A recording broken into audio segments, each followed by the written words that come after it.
floor. Bill Rabinowitz, Columbus Dispatch, sir.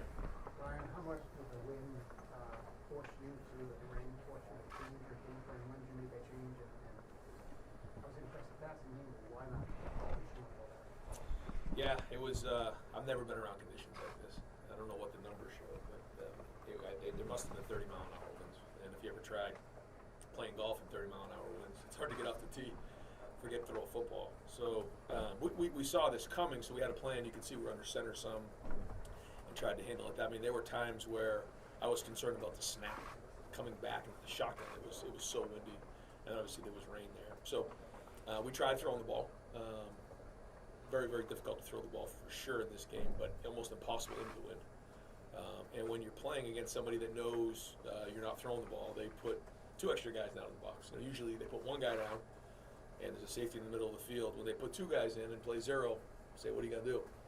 And there's only 2 things you can do at that point. One, you get them to the extra defender, and you try to run them over, which I thought mine did a couple times, but they made the tackles. Or you get the quarterback involved and try to equate numbers through a quarterback run, which is not something that we typically do. But this was an extreme case, and CJ had a really good pull on the 3rd down, or I think it was the 4th down. That was good. And then he had the big run, the explosive run there to seal the game. So we have a couple of those in our back pocket if we need them. We don't like to go there if we don't have to, but we did. And really those are the only 2 options when you really cannot throw the football, which we tried to. You can see we had some things that were designed. Even we tried to get the ball on the perimeter with some of the movement passes. It still wasn't just crisp because that ball was just darting in and out. So I can tell you this right now, I'm glad this game's over with. Nathan Baird, Cleveland.com. Your impression of the defensive performance, that for a while there were times where Northwestern was offensively controlling this game up front too, but over the course of this game that seemed to swing back in their direction. What did you see from the defensive line, especially in the second half? Yeah, I thought they did a nice job of incorporating the quarterback in some of their run game, and they had a couple good ideas, and but I also think our defense played strong. And as the game wore on, you realize really the pass was not going to happen. You just start bringing guys lower and lower down into the box.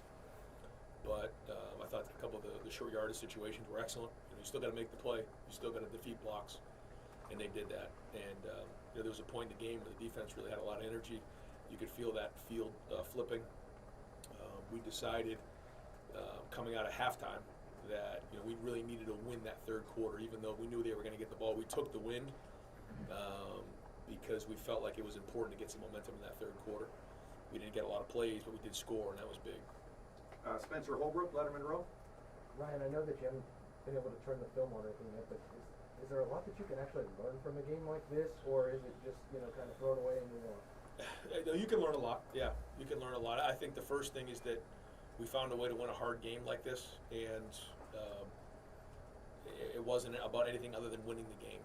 And I think when you get in November and you get into certain games, it's like, well, how can you win by X number of points or whatever? And this had nothing to do with that. When you're dealing with these type of conditions, it's impossible. And I can tell you what some of the issues are going to be right now. There was an extra guy sitting at 3 yards. So what do? You either read them or you throw it. And one of those was out of the picture. So, could we have done some things better? Absolutely. But it was a very challenging day. But again, I'm glad it's now behind us. Steve Hellwagen, 24/7 Sports. Still got to get home, I guess. Yeah. Second quarter, it seemed like you guys were having a hard time converting those 3rd and 1s, 4th and 1s, and he just didn't seem to have a lot of explosion. I know he broke the one later on. Sure.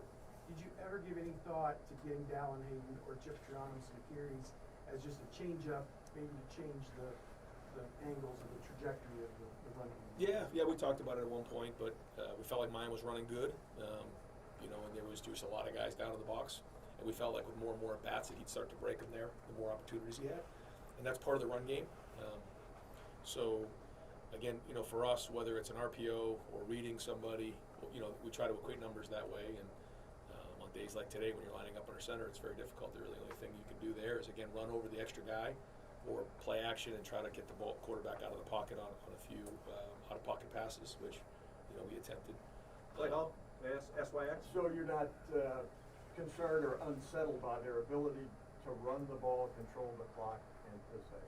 Yeah, I mean, at the end of the day, it comes down to scoring points, right? And they did. They had a couple first downs, but they really weren't able to score on us. And I think that's a tribute to our defense and how well they played. anytime you hold someone to 7 points, even in conditions like this, it's a job well done. And they were involved in the quarterback. And the quarterback ran hard, and I thought we tackled him well. And he took some shots in there and kept playing. I give him a lot of credit because, in a style of game like that. The other thing was the Wildcat. They had that package where they're trying to equate numbers that way. So, hats off to Fitz. Got a good game plan, and that's why he's been here for a long time and a great coach. Over here, Austin Ward, Rivals. Ryan, it often feels like CJ running is the last resort. You guys just don't want to put him maybe in harm's way. Is this a break glass in case of emergency situation today? Yeah, I'd say so. CJ wants to run. It was something he said I'll get the same thing last week. He said that, but we know how important it is to keep CJ healthy, and he's not going to take shots unless we need him to. We needed to today, and he did it. And so you can see what he's capable, and when we need him to do it, he's there for us, and he has a weapon. He's got good feet. You can see him running down the sideline. He almost took that one all the way to the house. So, that's kind of what happened today. Do you think seeing examples of that, whether that's for him or, I don't know, future opponents, like maybe that has to be more part of it moving forward? Or? Well, that's the balance you try to find, of is it worth it to get the quarterback involved and give him and expose him to shots that could potentially put him out of the game, or do you need those yards? And I think that's where you have to make good decisions, and you have to take a deep breath at times and keep working through that, knowing that if you involve the quarterback, you might be able to make a few yards, but you also expose him to hits. And we needed it today in these conditions at the right time, and those two runs were huge. I thought that we didn't just throw them in there to make 4 yards; they were big hits. Cameron Teague Robinson, The Athletic. Ryan, does not converting those short yardage downs concern you, or is it more so the thing of the weather conditions and having extra people to do it last night? I mean, we're gonna look at it and realize that we could have moved guys. Even if there's 2 extra guys in the box, we still gotta convert in those situations. So yeah, we don't want that. But when there's 2 extra guys down, because it's probably it's real zero low coverage, there's going to be an extra guy. No excuse, we should still convert. But when there's no threat of any kind of pass at all in those situations, because in the past in those 3rd downs, shorts, we've if they put the middle of the field open, we're going to go get it and try to score. When you can't do that, it's a whole different feel. Angles change because there's 2 extra guys now. 2 more Again, questions. no excuse. We got to do a better job for sure. But I think that played into some of those things early. 2 more questions. Stephen Means, Cleveland.com. Just following up on what Austin was asking, that philosophy of not really wanting your quarterback to take shots, have you always had that philosophy, or is that something that TJ's skill set, or is it experience with Justin in the last 2 years and some of the shots he took out kind of banged in at that time? A little bit of both, a little bit of all the above. Yeah, I think, I think that affected Justin a little bit, certainly in the national championship game for sure. But when JT was here, we decided we were going to run JT a little bit more. That was all part of the decision. And I think with CJ, he's such a weapon in the pocket and what he can do. We got to be smart about when we put him into those situations. But that's not has nothing to do with CJ. I mean, he wants to compete. He wants those opportunities. So when the time was right today, he did it to win the game, and that's what's most important. You keep winning and you move on, despite these really difficult conditions today. And final question, Rob Aller, Columbus Dispatch. Ryan, CJ seemed frustrated, and then there had to be a Not as frustrated as me. there had to be a transition point. Like, when did he realize that this isn't going to work? Did you guys reach out? No, I don't know. I mean, we didn't in verbally. terms of throwing? Yeah, we didn't really talk about it, but there was that point there where, I think there was one maybe to Cade, there was one maybe to Julian, and they were so low that there was just so much green grass, and I thought he threw a couple good balls, and the wind just absolutely just took it and darted the ball. It's almost like throwing a knuckleball into the wind, and that's really frustrating because now you're going to be swimming uphill all day, and that's not something we're used to. But he got gritty and made some big plays. So that's not when you think about going into a game. That's not typically what you want as a quarterback. So I thought he did a good job of being poised because I was a lot more frustrated than he was for sure.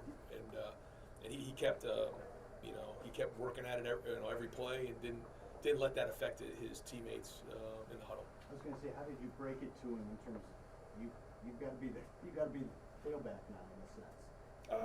Yeah, we just talked about it, and I said, "You okay? You know, if we decide to have you read a couple guys here?" And he was absolutely. He said the same thing last week in the fourth quarter. He actually came up to me, and what a sign of a great leader and a tough player. Coach, thank you very Yeah, much. you got it, guys. Hey, folks, out,